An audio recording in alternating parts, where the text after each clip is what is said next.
Salut tout le monde, donc aujourd'hui on se retrouve pour une nouvelle review, donc une review de taille, donc il s'agit du DSR1 de chez Ares, donc c'est une réplique qu'on m'a prêté, donc un collègue de la sauce qui l'avait depuis quelques années, et puis bah voilà, j'en ai profité pour lui demander, il me l'a prêté, et comme ça je vous fais cette petite review, donc c'est une réplique qu'on ne croise pas souvent sur les terrains, pour je suppose une raison principale c'est son prix.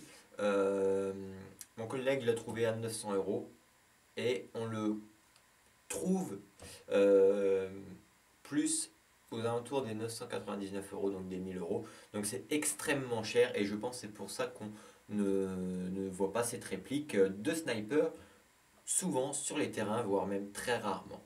Donc cette réplique est vachement compacte, hein, comme on peut voir. Là, comme ça, avec la crosse repliée, elle fait 960 mm. Avec crosse dépliée, elle fait 1,5 m. Donc c'est vraiment très court pour un sniper, donc très compact. Donc ça, c'est vraiment bien. On a le système d'armement comme sur le FAMAS à l'arrière, donc qui permet de gagner 20-30 cm sur le devant, donc qui nous fait une taille compacte. Donc ça, c'est vraiment très bien. Par contre, un petit, enfin défaut, c'est son poids. 6 kg 400 grammes sans accessoires. Donc si vous rajoutez quelques accessoires, etc., ça va être un peu plus lourd. Donc c'est vraiment un sniper, je pense qu'il faut se poser avec. On ne peut pas jouer toute une journée à bout de bras avec, c'est impossible. Donc voilà, donc très très lourd, mais très compact. Donc pourquoi aussi lourd? Parce que tout simplement il est fait en trois quarts en métal. Donc tout ce que vous voyez en gris, c'est du métal, la lunette en métal, le bipied en métal. Voilà. La partie en polymère va être ici, la partie du corps. Ici, on a la poignée en fibre de verre. Et à la rigueur, la crosse qui est également en polymère. Sinon, tout le reste, c'est du métal. Donc voilà, d'où le poids, tout simplement. Donc ce sniper, quand euh, on l'a tout simplement, il est livré avec la lunette. J'ai envie de dire heureusement pour le prix, c'est bien sympa de nous fournir une lunette. Et en plus une lunette de taille. Donc ici on a deux petites molettes qui permettent habituellement de régler le haut, bas, gauche, droite avec une petite vis. Là c'est des molettes donc très, très agréable je trouve comme ça sur le terrain. Hop, si on a un petit réglage à faire, bon, on peut le faire comme ça directement, ça c'est très bien. Ici on a une bague de zoom qui part de 3,5 à x10, donc c'est pareil, c'est énorme.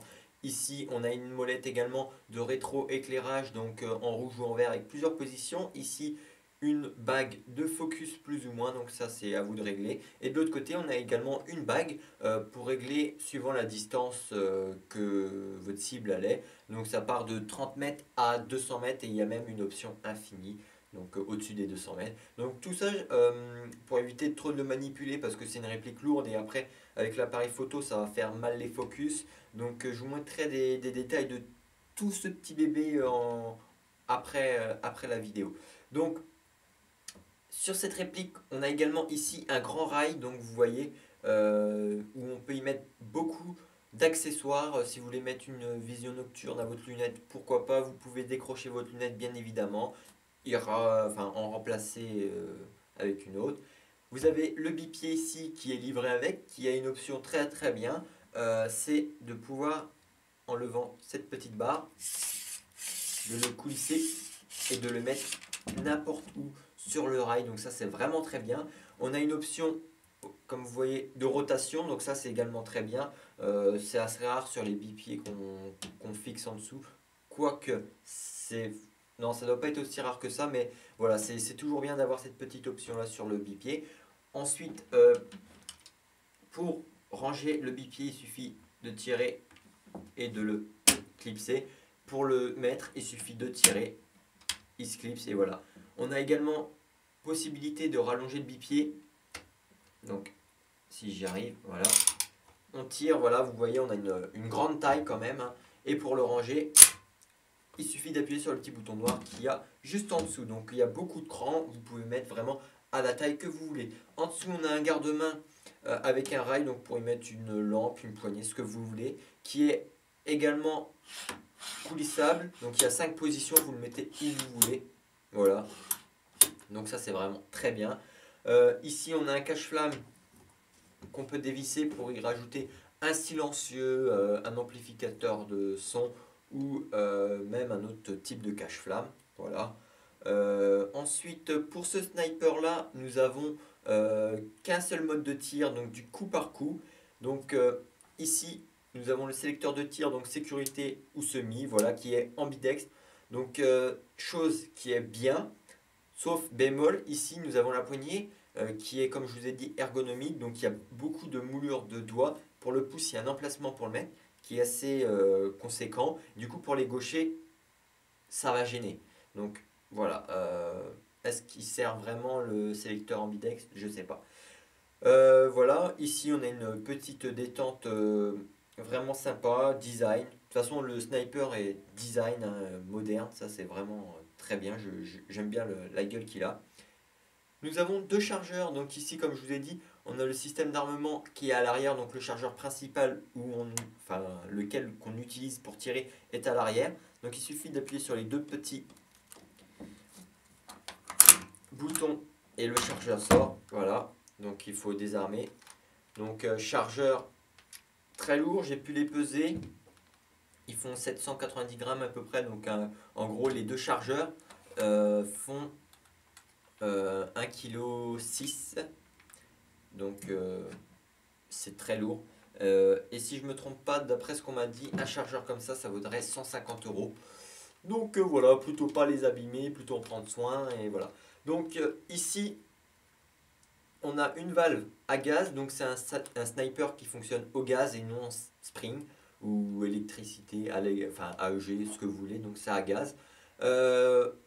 Donc ici, percuteur. Ici, l'emplacement pour mettre les billes. Donc derrière, vous avez un petit cran que vous baissez et vous pouvez sortir. Donc vous pouvez mettre jusqu'à 22 billes dans un chargeur. Donc 44 billes en tout pour les deux chargeurs.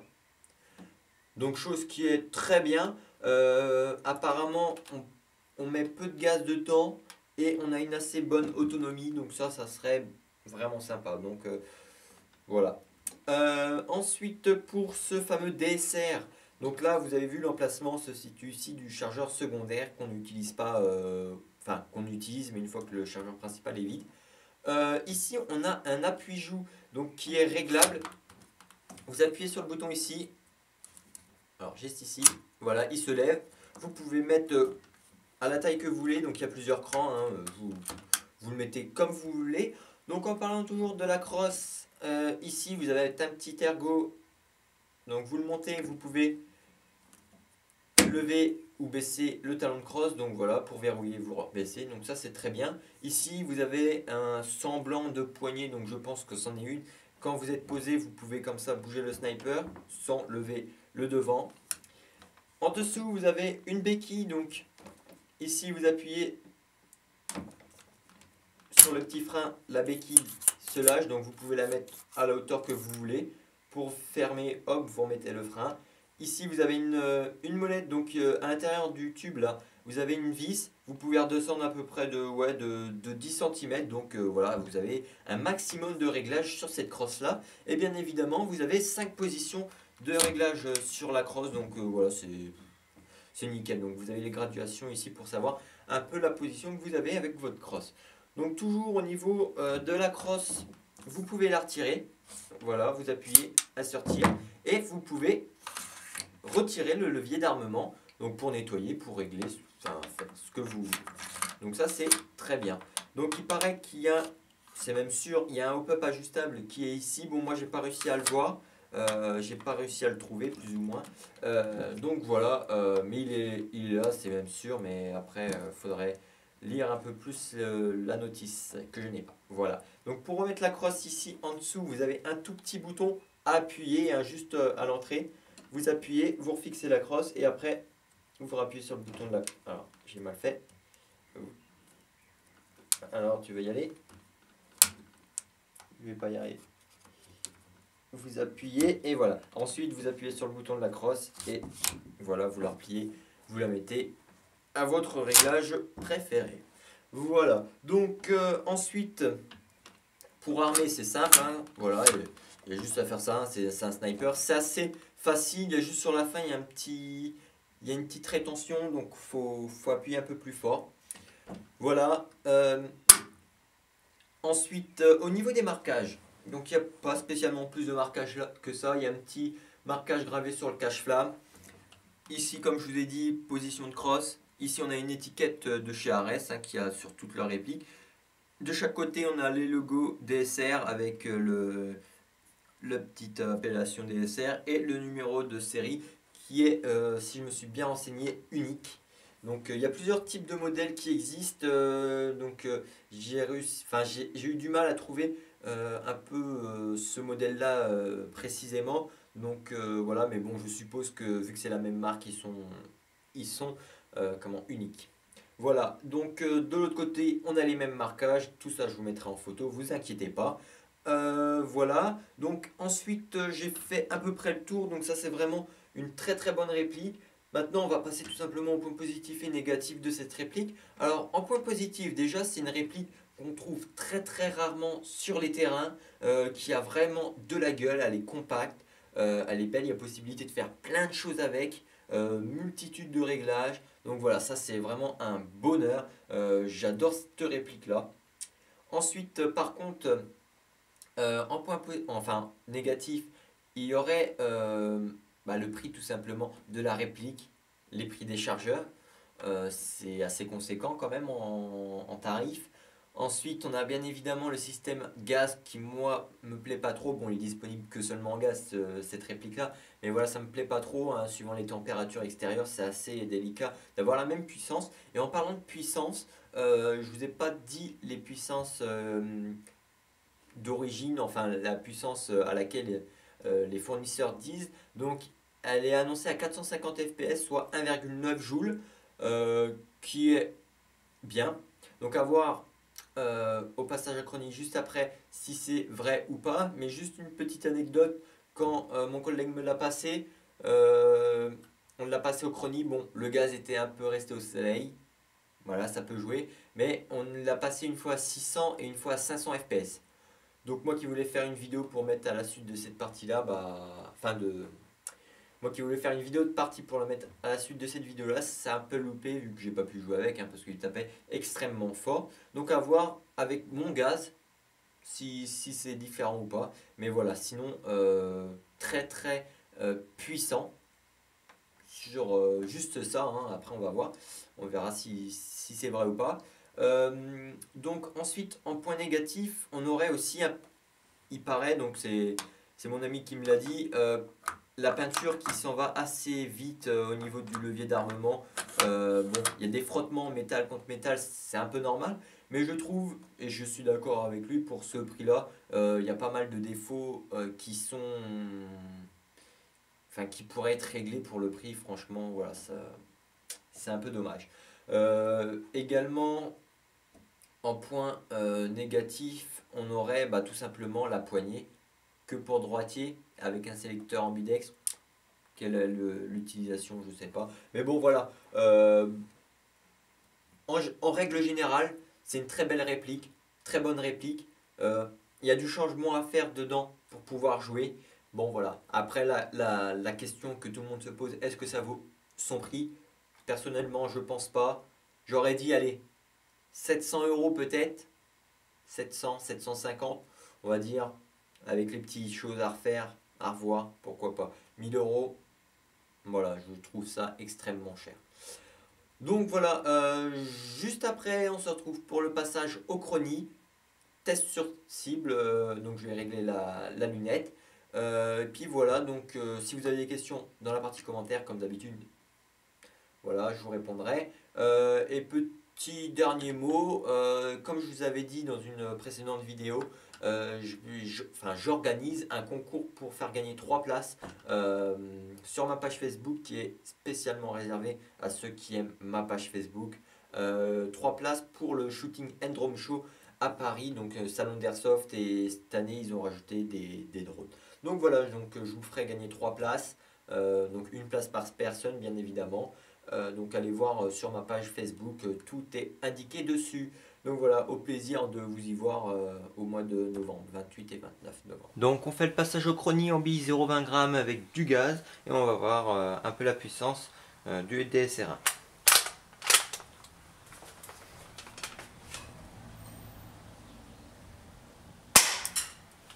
278.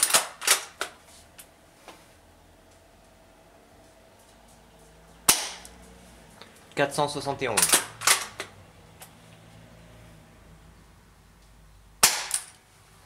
305.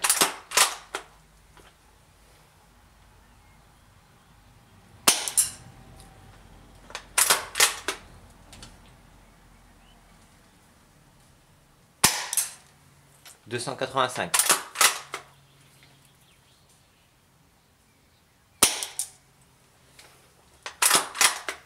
'Et une dernière pour voir. 200. Donc là on voit que avec le gaz ça change beaucoup. Le plus haut était 471. Après ça dépend peut-être du gaz. Donc je sais que nous on a réussi à le faire passer à un moment à 595 fps. Donc ça fait un peu élevé. Donc à voir, à tester avec différents gaz quoi. Donc voilà, on va retenir 470 fps. Donc on se retrouve pour le test de tir donc avec de la bille 0,20, distance 20 mètres environ, avec du gaz, et il fait environ une trentaine de degrés dehors.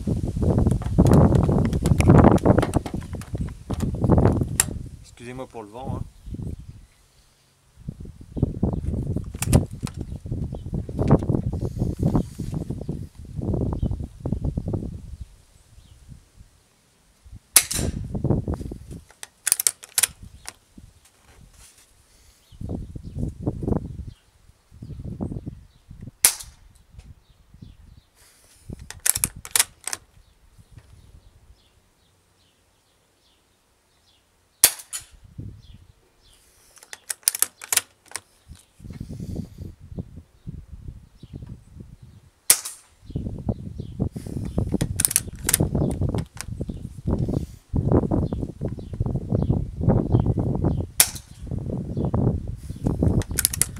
Donc je sais pas trop où je touche. Ça touche vers la cible, mais est-ce que je touche la cible? Je suis pas sûr.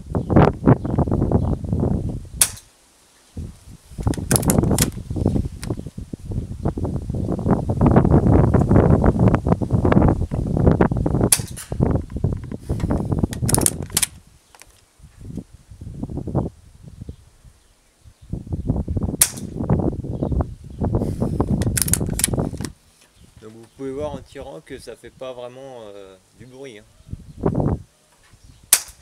On demande presque si c'est à gaz ou pas.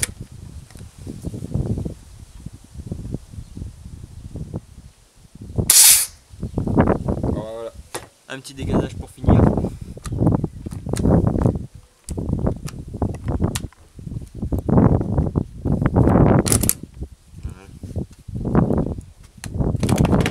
Donc on va aller voir la cible maintenant.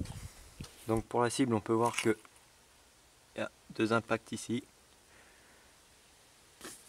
Mais il n'y a pas eu vraiment de tir dans la cible sinon à part ça. Avec le vent ça varie beaucoup. La puissance du gaz et tout, donc voilà, c'est pas trop précis. La lunette est assez dure à régler. Il y a beaucoup de billes qui ont tapé dans le bidule métallique là derrière, j'ai entendu, mais bon, voilà, c'est tout. Donc pas très précis comme snipe à faire des modifs. Voilà.